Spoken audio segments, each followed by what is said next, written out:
Aujourd'hui, dans cette nouvelle vidéo, je vous donne les 6 erreurs les plus courantes que font les monteurs vidéo qui débutent.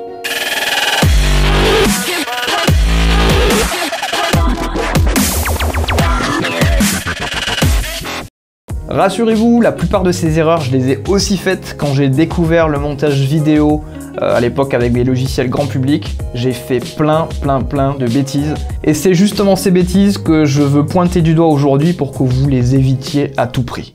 Première erreur, mettre des plans beaucoup trop longs.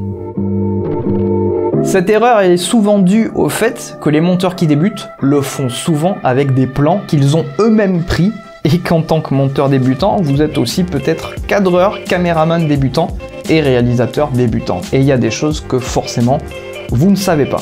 Premier réflexe quand on commence la vidéo, c'est peut-être de prendre une action dans toute son intégralité sans chercher à décomposer l'action en différentes valeurs de plan, en différents angles de prise de vue.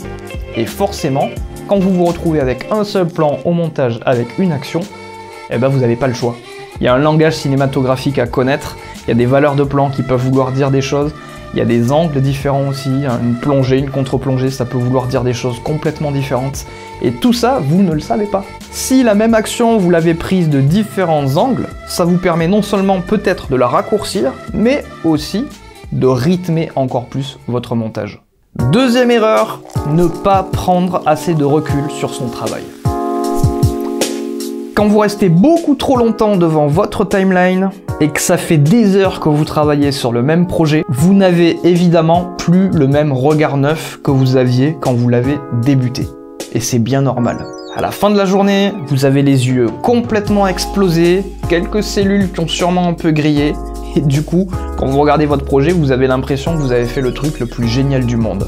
Et le lendemain matin, quand vous revérifiez ce que vous avez fait le jour d'avant, en fait, j'ai fait de la daube. Vous vous rendez compte qu'en fait, ça veut rien dire du tout, c'est une catastrophe. Pour éviter ça, aérez-vous régulièrement le cerveau dans votre journée de travail. Vous coupez complètement pendant quelques minutes, et puis vous re-rentrez dans votre projet, et vous verrez que vous vous apercevrez, ça vous sautera un petit peu plus aux yeux, de toutes les petites erreurs que vous auriez pu faire et que vous auriez pu laisser juste parce que vous n'avez pas pris assez de recul. Vous aurez à chaque fois un regard un petit peu plus frais sur votre travail. Troisième erreur, vouloir tester tous les effets gadgets de votre logiciel de montage. Pitié. Arrêtez toutes les transitions en cœur, en étoile, les faux effets 3D, les cubes qui se retournent dans tous les sens, qui font apparaître des plans, des machins. Arrêtez tout ça. Je sais pas pourquoi, mais dès qu'on commence un petit peu à vouloir bidouiller le montage vidéo, on commence par faire un festival de tous ces effets-là pendant 3 minutes sur des diaporamas de photos de famille ou de choses comme ça. Vous voulez faire de la vidéo, n'est-ce pas? Vous voulez faire de la qualité. Vous voulez vous inspirer de ce que vous voyez au quotidien, à la télé, au cinéma, etc., etc. Alors, simple question. Dans quel film et dans quelle émission télé vous avez vu la dernière fois ce genre d'effet? Quatrième erreur, pareil pour les titrages.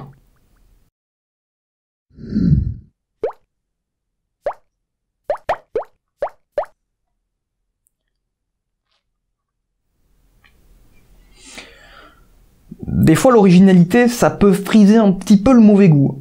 Évitez les polices qui datent de Windows 95, évitez les couleurs un petit peu trop flashy ou qui vont pas du tout avec votre projet. Et croyez-moi, rien que par là, vous gagnerez en qualité. Cinquième erreur, négligez le son.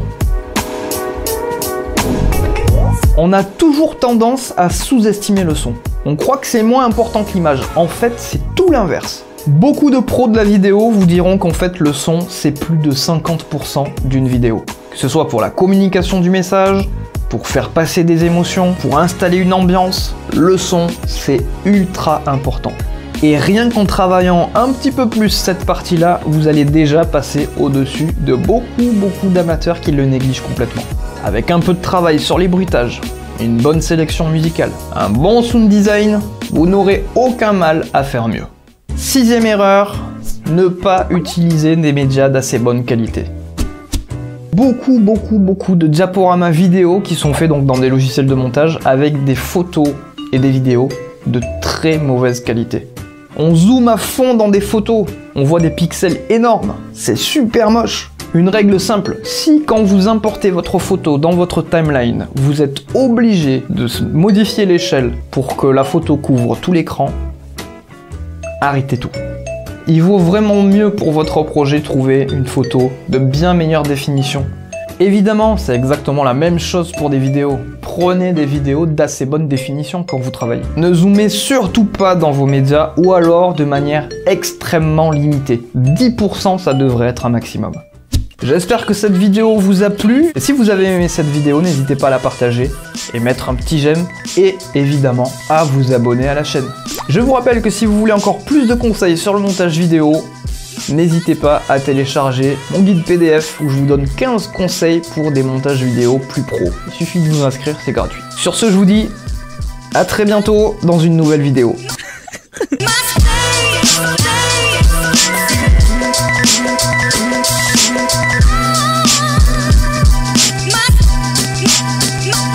Commissioner!